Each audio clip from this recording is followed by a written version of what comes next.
ভয়াবহ দাবানলে পুড়ে ছাই হচ্ছে ইসরায়েলের একরের পর একর এলাকা। জীবন বাঁচাতে সব ফেলে এক কাপড়ে পালাচ্ছে ইসরায়েলিরা। রেহাই পাবে কি? ভারত পাকিস্তানের মধ্যে কি বড় যুদ্ধ হবে, নাকি সীমান্তে গুলি বিনিময়ের মধ্যে সীমাবদ্ধ থাকবে? কি বলছে পুরানো ইতিহাস? 5 কোটির বেশি মানুষের মৃত্যু হতে পারে পাক ভারত যুদ্ধ হলে। সংঘাতে কোন দেশ কার পক্ষে অবস্থান নিয়েছে, কি বলছে হিসাব? আসসালামু আলাইকুম, দেখছিলেন Bangla vision world news headline. এবার পুড়ে ছাই হচ্ছে গাজায় গণহত্যাকারী ইসরায়েল। মৃত্যু আতঙ্কে ঘরবাড়ি ফেলে ছুটে পালাচ্ছে ইসরায়েলিরা। যা পারেনি আরব ও মুসলিম বিশ্ব, এবার তাই করে দেখাচ্ছে প্রকৃতি। গাজা হত্যাযজ্ঞের প্রতিশোধে গোটা বিশ্ব জ্বলে না উঠলেও এবার স্মরণকালের ভয়াবহ দাবানলে একদিনেই পুড়ে ছাই হয়েছে ইসরায়েলের একরের পর একর এলাকা। বিমান হামলা নয়, আগুনে পুড়ে বীভৎস মৃত্যু থেকে রেহাই পেতে গাজাবাসীর মতোই সব ফেলে পালাচ্ছে ইসরায়েলিরা। তীব্র বাতাসে প্রায় নিয়ন্ত্রণহীন দাবানল ধেয়ে যাচ্ছে তেল আবিবের দিকে। বিস্তারিত মেহরাব হোসেন খানের ডেস্ক রিপোর্টে। আগুনের সর্বগ্রাসী লেলিহান শিখায় পুড়ে অঙ্গার হওয়া বা শ্বাস নিতে না পারার নিদারুণ যন্ত্রণায় করুণ মৃত্যুর হাত থেকে বাঁচতে জীবন নিয়ে পালাচ্ছে ইসরায়েলিরা। নিয়ন্ত্রণহীন দাবানল পবিত্র নগরী জেরুজালেম থেকে এগুচ্ছে ঝলমলে রাজধানী তেল আবিবের দিকে। আগুনের উৎপত্তি দখলদার সেনার গোলাবর্ষণ বা যুদ্ধ বিমানের হামলায় নয়, যেমনটা খোদ ইসরায়েলি করে আসছে ফিলিস্তিনের গাজায়, পশ্চিম তীরে আর লেবাননে, সিরিয়ায়। বলা হচ্ছে ইসরায়েলে স্মরণকালের ভয়াবহ দাবানল এটি। 1.5 বছরের বেশি সময় ধরে অব্যাহত গোলাবর্ষণে নারী শিশুসহ নির্বিচারে ফিলিস্তিনিদের পুড়িয়ে মেরে নিজেদের অপ্রতিরোধ্য মনে করা ইসরায়েলের এমন দশা কেন? নাজুক পরিস্থিতিতে বন্ধ করে দেয়া হয় জেরুজালেম থেকে তেল আবিবগামী মহাসড়ক রুট 1 ও রুট 3। জিউস ন্যাশনাল ফান্ড জানিয়েছে বুধবার 24 ঘন্টায় পুড়েছে 2891 একর এলাকা। পুড়ছে পশ্চিম জেরুজালেম থেকে তেল আবিব পর্যন্ত বিস্তৃত ইশতাওল বনাঞ্চল। খালি করা হয়েছে অন্তত 10টি জনবসতিপূর্ণ এলাকা। ফায়ার সার্ভিসের 160টির বেশি টিম আর বিমান ও হেলিকপ্টার ব্যবহার করে দাবানল নিয়ন্ত্রণের চেষ্টা চলছে। বেকায়দায় পড়ে আন্তর্জাতিক সহায়তা চেয়েছে ইসরায়েল। আগুন নেভানোর কাজে ব্যবহার করা বিমান চাওয়া হয়েছে গ্রিস, ইটালি ও ক্রোয়েশিয়ার কাছে। পরিস্থিতির ভয়াবহতায় সাহায্যকারী দল, বিমান ও উদ্ধার সরঞ্জাম পাঠানোর উদ্যোগ নিয়েছে Ukraine, France, Romania, Spain, Croatia আর ইটালি। দেশজুড়ে জরুরি অবস্থা জারি করে সেনাবাহিনীকে অগ্নি নির্বাপন ও উদ্ধার তৎপরতায় যোগ দেওয়ার নির্দেশ দিয়েছেন প্রতিরক্ষামন্ত্রী ইসরায়েল কাটজ। 1 মে ইসরায়েলের 77তম স্বাধীনতা দিবস উদযাপনকালে বাসার বাইরে আগুন জ্বালানো, খাদ্যদ্রব্য গ্রিল করায় নিষেধাজ্ঞা দিয়েছে পুলিশ। এক্স হ্যান্ডেলে প্রধানমন্ত্রী বেনিয়ামিন নেতানিয়াহুর ছেলে ইয়ার নেতানিয়াহু বলেছেন, গাজা অভিযান বন্ধের দাবিতে ইসরায়েলের ভেতরে বিক্ষোভকারীরা এই দাবানলের জন্য দায়ী। তার ধারণা আরবরা জড়িত। সহায়তা দিচ্ছে সরকার বিরোধী বামপন্থীরা। সামাজিক মাধ্যমে তার এই মন্তব্য পোস্ট করার দিনই দাবানলের সূত্রপাতকারী সন্দেহে পূর্ব জেরুজালেমের উমতুবা থেকে 55 বছর বয়সী ফিলিস্তিনি অধিবাসীকে আটক করা হয়েছে। তার কাছ থেকে লাইটার, তুলা ও দাহ্যদ্রব্য জব্দ করা হয়েছে বলে জানিয়েছে পুলিশ। শুষ্ক আবহাওয়া আর বাতাসের তীব্রতার কারণে দাবানল নিয়ন্ত্রণে আনা সহজ হবে না বলে মনে করছে ইসরায়েলের অগ্নি নিরাপত্তা বিভাগ। গত সপ্তাহে শারন সহ ইসরায়েলের মধ্যাঞ্চলে দাবানলে পুড়ে ছাই হয় হাজার হাজার একর এলাকা। আয়রন ডোম, সর্বাধুনিক অস্ত্র আর নিরাপত্তা সরঞ্জামে সুসজ্জিত ইসরায়েলের ভেতরে নিয়ন্ত্রণহীন এই দাবানলকে সৃষ্টিকর্তার গজব, পাপের ফসল আর ফিলিস্তিনিদের অভিশাপ বলছেন নেটিজেনরা। Mehrab Hossain Khan, Bangla Vision news desk. ভারত পাকিস্তানের মধ্যে বড় ধরনের যুদ্ধ কি হবে, নাকি সীমান্তে গুলি বিনিময়ের মধ্যেই সীমাবদ্ধ থাকবে? কি বলছে পুরানো ইতিহাস? কাশ্মীর হামলার জবাবে কি পদক্ষেপ নেবে ভারত, আর সামরিক আঘাত কিভাবে প্রতিহত করবে পাকিস্তান? এমন সব প্রশ্নে এখন সরব বিশ্ব, বিশেষ করে এই উপমহাদেশের সংবাদ মাধ্যম থেকে শুরু করে সাধারণ মানুষ। হাফিজুল ইসলামের ডেস্ক রিপোর্টে বিস্তারিত। পাকিস্তানে যে কোনো মুহূর্তে হামলা চালাবে ভারত, এমন বিস্ফোরক তথ্য উপমহাদেশের আকাশে ছড়াচ্ছে যুদ্ধের গন্ধ। সীমান্ত পেরিয়ে সামরিক অভিযান পরিচালনা করবে নয়াদিল্লি, বিশ্বস্ত গোয়েন্দা সূত্রের বরাতে আগাম সতর্ক করেছেন পাকিস্তানের তথ্যমন্ত্রী আতাউল্লাহ তারার। ইসলামাবাদ বলছে, পেহেলগাম হত্যাকাণ্ডের সাজানো অভিযোগে ভারত একতরফা আগ্রাসনের চেষ্টা করলে দেয়া হবে কঠিন জবাব। চরম উত্তেজনার মাঝে একের পর এক উচ্চ পর্যায়ের নিরাপত্তা বৈঠক করে যাচ্ছে ভারত। একই সাথে ভারতীয় সেনাবাহিনীকে চূড়ান্ত সামরিক স্বাধীনতা দিয়েছেন প্রধানমন্ত্রী নরেন্দ্র মোদী। পরমাণু শক্তিধর দুই দেশের নাটকীয় শোডাউন মনে করিয়ে দিচ্ছে পুরনো শত্রুতার ইতিহাস। পাল্টাপাল্টি যুদ্ধে কী ধরনের পদক্ষেপ নিতে পারে ভারত, আর এর জবাবে কিভাবে প্রতিক্রিয়া জানাবে পাকিস্তান? মন্ত্রিসভার নিরাপত্তা কমিটির টানা বৈঠক, নিয়ন্ত্রণ রেখা বরাবর গোলাগুলি এবং নৌবাহিনীর ক্ষেপণাস্ত্র পরীক্ষার ঘোষণা, সব মিলিয়ে ভারতের কৌশলগত অবস্থান স্পষ্ট। এবার পাল্টা আঘাত অনিবার্য। অন্যদিকে মুখ বুজে নেই পাকিস্তানও। ইসলামাবাদ ইতিমধ্যে জানিয়ে দিয়েছে, প্রতিরোধ শুধু প্রতিরক্ষাতেই থামবে না, নেয়া হবে উচিত প্রতিশোধ। এর মধ্যেই জাতিসংঘ, চীন, সৌদি আরব ও যুক্তরাষ্ট্রের সঙ্গে পাক সরকারের কূটনৈতিক যোগাযোগের খবর পাওয়া গেছে। সেই সাথে প্রশাসনের তরফ থেকে দেওয়া হয়েছে পাকিস্তানের সেনা, বিমান ও নৌবাহিনীকে সর্বোচ্চ প্রস্তুতি নেয়ার নির্দেশ। ভারতের সামরিক ইতিহাস বলছে, প্রতিক্রিয়া হতে পারে নানা মাত্রায়। কখনো গোপন কমান্ডো বাহিনী সীমান্ত পেরিয়ে পাকিস্তানি সেনা চৌকিতে হানা দিয়েছে, কখনো আবার চালিয়েছে সার্জিক্যাল স্ট্রাইক। 2016 সালে উরিতে 17 সেনা হত্যার পর নিয়ন্ত্রণ রেখা পেরিয়ে পাকিস্তানে হামলা চালায় ভারত। 2019 সালে পুলওয়ামায় আত্মঘাতী হামলার পর পাকিস্তান শাসিত বালাকোটে বিমান হামলা চালায় ভারতের বিমান বাহিনী। অবশ্য ঘটনার পরদিনই একটি ভারতীয় ফাইটার জেট গুলি করে ভূপাতিত করে পাকিস্তান। আটককৃত এক ভারতীয় পাইলটকে ফেরত দিয়ে তখন বিশ্বমত নিজেদের পক্ষে এনেছিল পাক সরকার।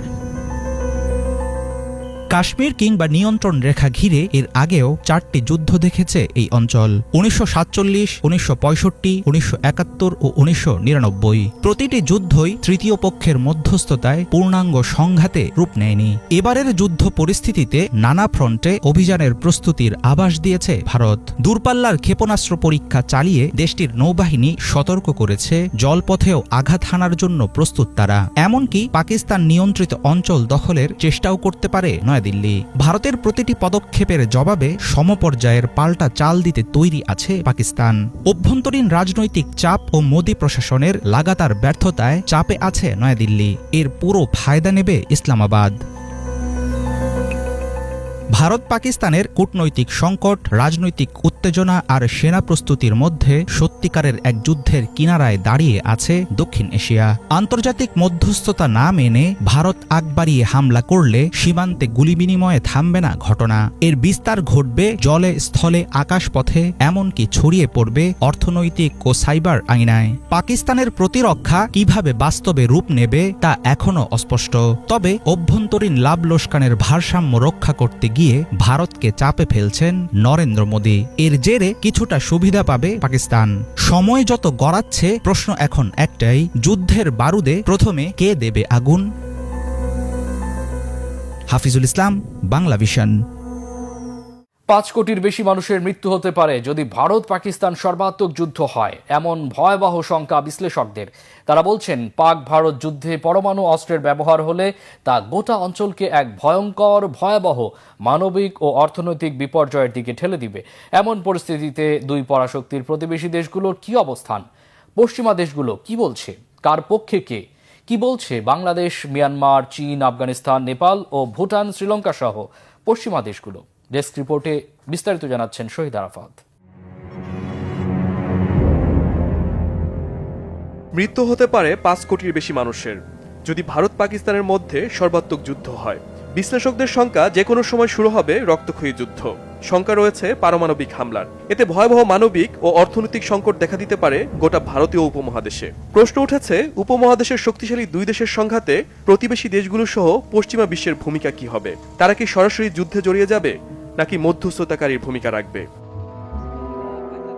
এরই মধ্যে যুক্তরাষ্ট্র, যুক্তরাজ্য, তুরস্ক, ইরান তাদের অবস্থান জানিয়েছে। পেহেলগাম হত্যাকাণ্ড ইস্যুতে নিন্দা জানিয়েছে বেশিরভাগ দেশ। সংযুক্ত থেকে সমাধানের আহ্বান জানিয়েছে তারা। অস্ত্র দিয়ে পাশে থাকার প্রতিশ্রুতি দিয়েছে তুরস্ক। ভারতের শত্রু দেশ চীন সাফ জানিয়ে দিয়েছে যে কোনো পরিস্থিতিতে তারা পাকিস্তানের পাশে থাকবে। লাহোরে নিযুক্ত চীনের কনসাল জেনারেল ঝাও শিরেন বলেন, কৌশলগত সহযোগিতা, সামরিক এবং অর্থনৈতিক বিষয়ে পাকিস্তানের পাশে ছিল, আছে এবং থাকবে বেইজিং। তিনি বলেন, চীন ও পাকিস্তানের জনগণের মধ্যে গভীর বন্ধুত্ব রয়েছে। ভারত পাকিস্তানের মধ্যে উত্তেজনা কমাতে সংলাপ ও কূটনৈতিক প্রচেষ্টার উপরও জোর দেন চীনা কনসাল জেনারেল। এদিকে এই অঞ্চলে মোটামুটি বন্ধুহীন ভারত কাছে টানছে আফগানিস্তানকে। সাম্প্রতিক সময়ে ডুরান্ট লাইন আন্তর্জাতিক সীমান্ত নিয়ে পাকিস্তানের সাথে বিরোধ হয় আফগানিস্তানের, আর দুই দেশের এই টানাপোড়েনকে কাজে লাগাতে চাইছে দিল্লি। কয়েকদিন আগে আফগানিস্তানের রাজধানী কাবুলে তালেবান সরকারের সাথে বৈঠক করেছেন ভারতের প্রতিনিধিরা। সেখানে দুই পক্ষই রাজনৈতিক সম্পর্ক জোরদারে একে অন্যের পাশে থাকার ইঙ্গিত দিয়েছে।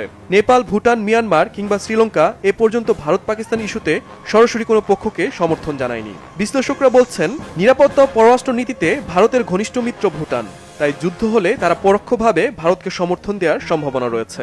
নেপাল ও শ্রীলঙ্কা অর্থনৈতিক ক্ষতির মুখে পড়বে, তাই তারা মধ্যস্থতার ভূমিকায় নিতে চাইবে।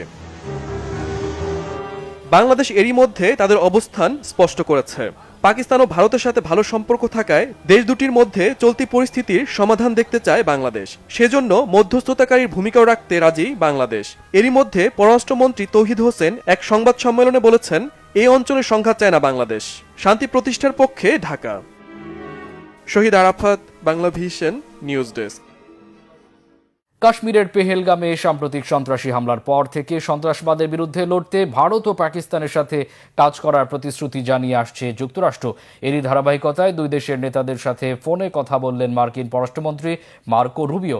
ফোন আলাপে দুই দেশের শীর্ষ নেতাদের উত্তেজনা কমানোর আহ্বান জানিয়েছেন তিনি। মীর ফজলে রাব্বি, ডেস্ক রিপোর্ট।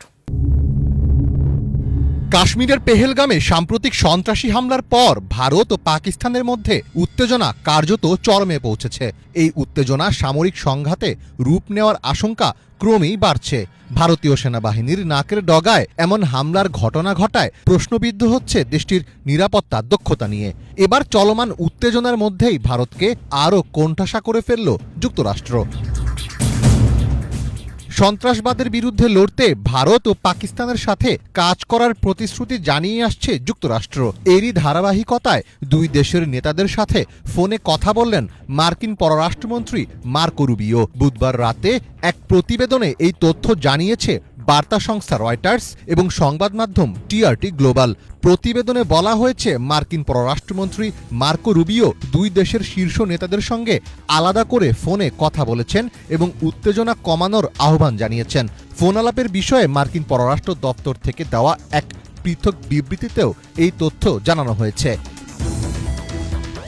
পাকিস্তানের প্রধানমন্ত্রী শেহবাজ শরীফের সঙ্গে ফোন আলাপে রুবিও গত 22 এপ্রিল পেহেলগামে হামলার নিন্দা জানানোর প্রয়োজনীয়তা নিয়ে কথা বলেছেন। একই সঙ্গে হামলার তদন্তে সহযোগিতা করার আহ্বান জানিয়েছেন তিনি। জবাবে প্রধানমন্ত্রী শেহবাজ বলেন, ভারতের উস্কানিমূলক আচরণ শুধু উত্তেজনাই বাড়াচ্ছে। তিনি যুক্তরাষ্ট্রের প্রতি আহ্বান জানান যেন তারা ভারতের ওপর দায়িত্বশীল আচরণ ও ভাষার ব্যবহার নিশ্চিত করতে চাপ প্রয়োগ করে। অন্যদিকে কাশ্মীরের উত্তেজনা কমাতে ভারতকে পাকিস্তানের সাথে কাজ করতে বলেছে যুক্তরাষ্ট্র। ভারতের পররাষ্ট্রমন্ত্রী এস জয়শঙ্করের সঙ্গে ফোনে কথা বলার সময় ভারতকে সতর্কতা জানান মার্কো রুবিও। রুবিও বলেন, তিনি পেহেলগাম হামলায় নিহতদের জন্য দুঃখ প্রকাশ করছেন, তবে ভারত যেন পাকিস্তানকে অভিযুক্ত করার আগে সতর্ক থাকে, কারণ এখন পর্যন্ত ভারত এই হামলায় পাকিস্তানের সম্পৃক্ততার কোনো প্রমাণ প্রকাশ করতে পারেনি। এর আগে উত্তেজনা নিরসনে জাতিসংঘ মহাসচিব অ্যান্তোনিও গুতেরেস, পাকিস্তানের প্রধানমন্ত্রী শেহবাজ শরীফ ও ভারতের পররাষ্ট্রমন্ত্রী এস জয়শঙ্করের সঙ্গে কথা বলেন। তিনি ভারত ও পাকিস্তানের মধ্যকার ক্রমবর্ধমান উত্তেজনা নিয়ে গভীর উদ্বেগ প্রকাশ করেন।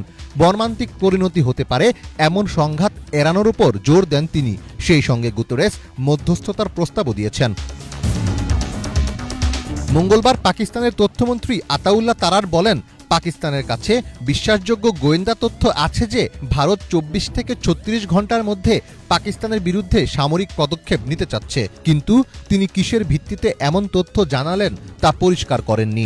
এ অবস্থায় মঙ্গলবার রাতেও কাশ্মীর সীমান্তের নিয়ন্ত্রণ রেখা বরাবর ভারত ও পাকিস্তানের সেনাদের মধ্যে ব্যাপক গোলাগুলি হয়। টানা 6ষ্ঠ রাতের এ গোলাগুলিতে হতাহতের কোনো খবর পাওয়া যায়নি, তবে চলমান উত্তেজনার প্রভাব সবচেয়ে বেশি পড়ছে দেশ দুটির আকাশসীমায়।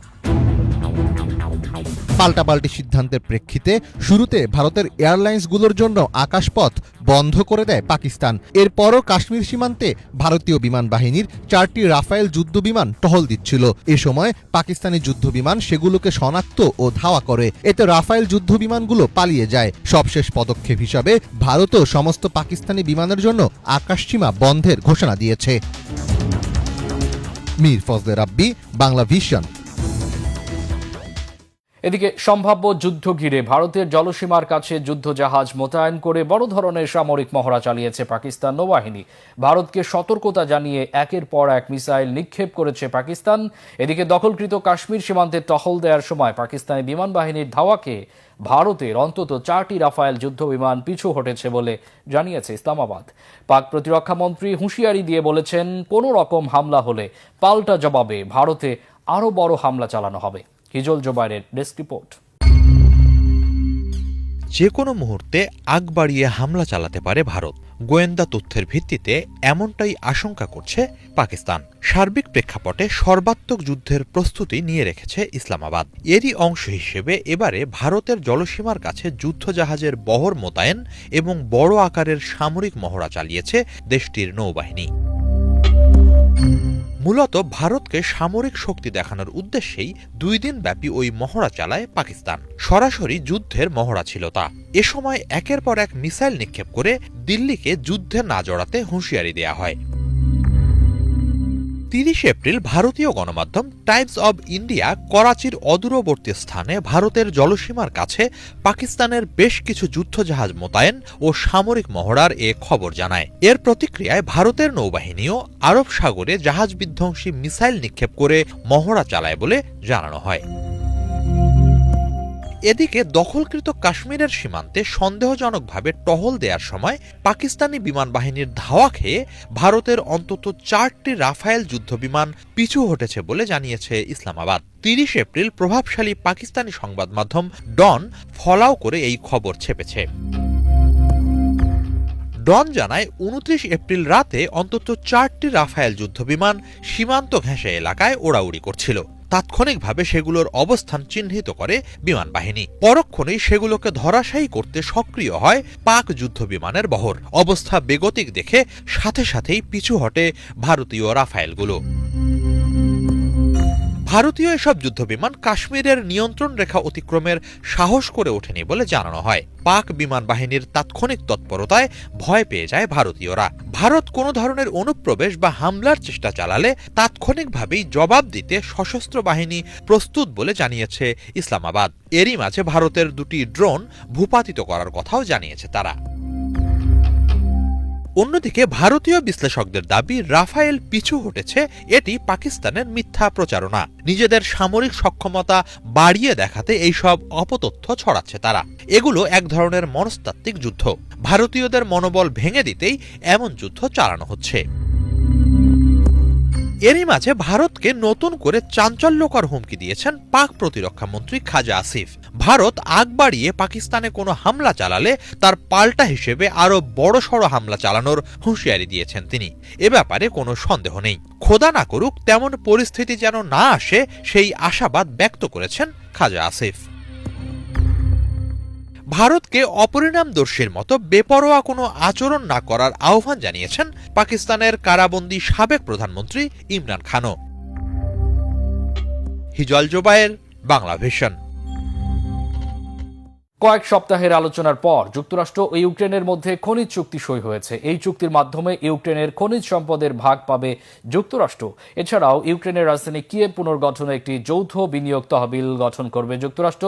মার্কিন ট্রেজারি সেক্রেটারি স্কট বেসন্ট এবং ইউক্রেনের প্রথম উপপ্রধানমন্ত্রী ইউলিয়া শরিদেস্কো এই চুক্তি স্বাক্ষর করেন। সই করার আগ মুহূর্তে দুই পক্ষই চুক্তিটিতে কিছু পরিবর্তন আনে। চুক্তির আওতায় কোথায় এবং কোন খনিজ উত্তোলন করা হবে তা নির্ধারিত করার অধিকার ইউক্রেনকে দেওয়া হয়েছে বলে জানিয়েছে দেশটির উপপ্রধানমন্ত্রী। যুক্তরাষ্ট্র সরাসরি আর্থিক অবদানের পাশাপাশি ইউক্রেনের জন্য বিমান প্রতিরক্ষা ব্যবস্থা প্রদান করতে পারে বলেও জানিয়েছেন তিনি। ইউক্রেনের কর্মকর্তাদের আশা, চুক্তিটি রাশিয়ার বিরুদ্ধে যুদ্ধে যুক্তরাষ্ট্রের সহায়তা বজায় রাখবে। তবে এসব বিষয়ে কোনো মন্তব্য করেনি যুক্তরাষ্ট্র কর্তৃপক্ষ। খনিজ চুক্তিটি ফেব্রুয়ারিতে হওয়ার কথা থাকলেও মার্কিন প্রেসিডেন্ট ডোনাল্ড ট্রাম্প ও ইউক্রেনের প্রেসিডেন্ট ভলোদিমির জেলেনস্কির মধ্যে উত্তেজনাপূর্ণ আলোচনার পর তা ভেস্তে যায়। এই ছিল আজকের মতো, সাথে থাকায় অসংখ্য ধন্যবাদ।